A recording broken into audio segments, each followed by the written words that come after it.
இருள் நீங்கும் முன்பே. யோவான் 20:1. மகதலேன் மரியாவின் விழாவை சிறப்பிக்கிறோம். 7 பேய்கள் நீங்கியதாக, அதாவது ஒரு கொடிய நோய் நீங்கியதாக வாசிக்கிறோம். இருளைப் போல இவரது வாழ்வு இருந்தது.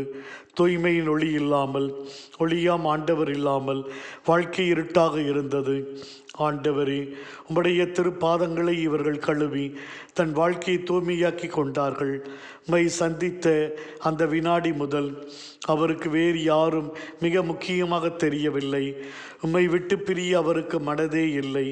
உம்மோடு இருப்பதுதான் தன் வாழ்வில் லட்சியம் என்று வாழ்ந்தார். உமது பாடுகளின் பாதையிலே தாய் மரியாளோடு இணைந்திருந்தார்.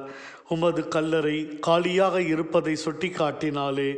காலியான கல்லறையை பார்த்த சீடர்கள் வீடு திரும்பினாலும் கல்லறைக்கு வெளியே நின்று அழுது கொண்டிருந்தாளே. இந்த பெண்ணின் இதயத்தில் சுரந்த அன்பு அளப்பரியது. காண இயலாத கட்டத்திலும் காண ஏக்கம் கொண்டவளாய் இருந்தாள்.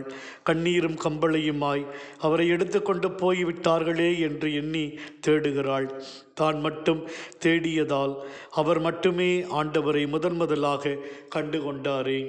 நான் ஆண்டவரை கண்டேன் என்று மகிமை வாய்ந்த பாக்கியம் அவருக்கு கிடைத்தது. எங்களுடைய வாழ்க்கையிலும் உம்மை ஒவ்வொரு நாளும் நாட, நம்பிக்கையோடு தேட, மோடி இணைந்து வாழ அருள் தாரும் சுவாமி.